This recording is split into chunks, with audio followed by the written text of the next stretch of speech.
Sabe, a história de uma cidade raramente é um acidente. E no caso de Campo Grande, ela é um verdadeiro projeto.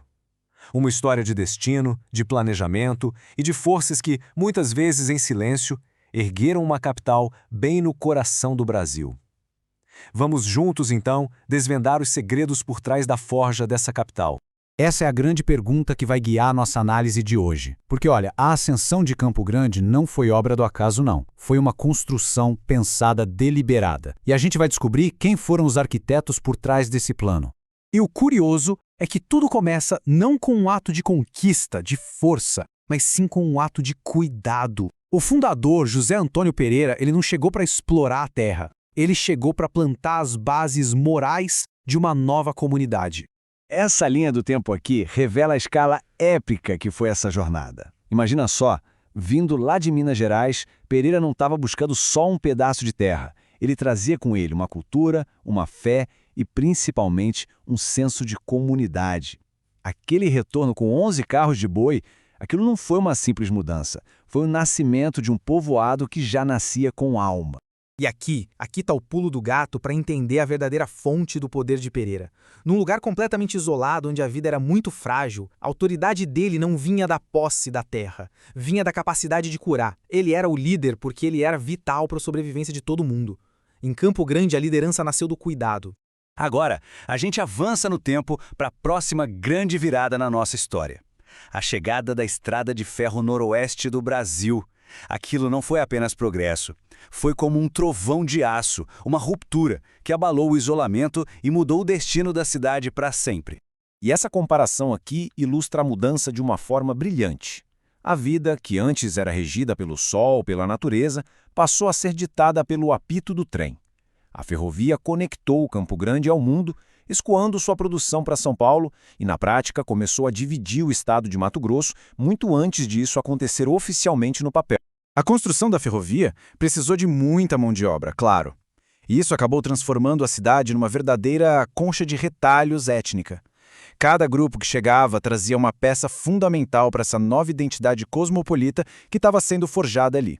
E aqui acontece uma tragédia com um simbolismo que é, nossa, atroz. Bernardo Baes, um dos maiores incentivadores da modernidade na cidade, foi literalmente devorado pela máquina que ele mesmo ajudou a trazer. É o fim de uma era, o criador consumido pela própria criação. Bem, enquanto a ferrovia trazia todo aquele barulho do progresso, uma outra força, muito mais discreta, trabalhava nos bastidores. Trabalhava para construir as instituições, a alma da cidade. Vamos falar um pouco da maçonaria. Para a gente entender o papel deles, é preciso entender a filosofia por trás. Não se tratava só de rituais secretos, mas de uma missão real de construir uma sociedade mais justa, mais progressista, usando a razão e a filantropia como ferramentas principais. E olha, essa filosofia não ficou só no discurso, não. Ela foi erguida em tijolos, em cuidado. A ligação entre os líderes maçons e a infraestrutura social de Campo Grande era direta, era clara. A Santa Casa, as escolas laicas, nada disso surgiu do nada. Foram projetos deliberados desses construtores sociais. Com a cidade crescendo, com uma elite organizada e pensando o futuro, o próximo passo era meio que inevitável. A Revolução de 1932 foi muito mais do que uma simples rebelião. Foi o primeiro grande teste de Campo Grande para assumir o papel de capital. E este fato é simplesmente espantoso. O governo separatista não só foi liderado por maçons, como ele despachava de dentro do templo maçônico.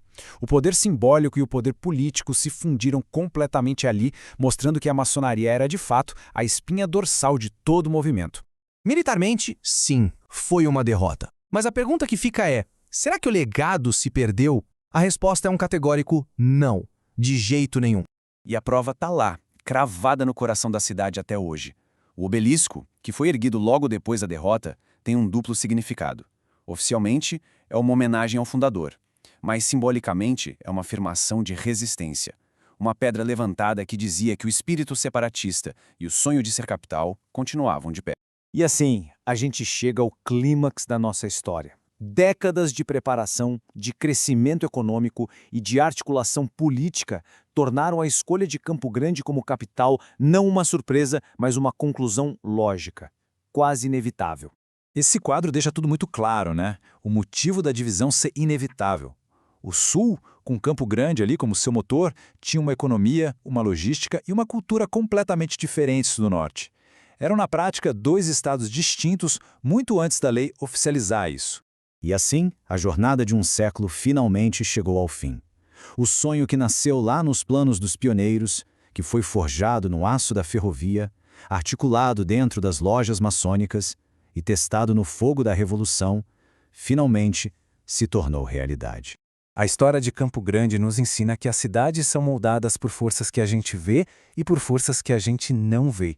Isso nos deixa com uma pergunta para pensar. Hoje, quem são os construtores discretos que, longe dos holofotes, estão definindo o amanhã dos lugares onde a gente vive?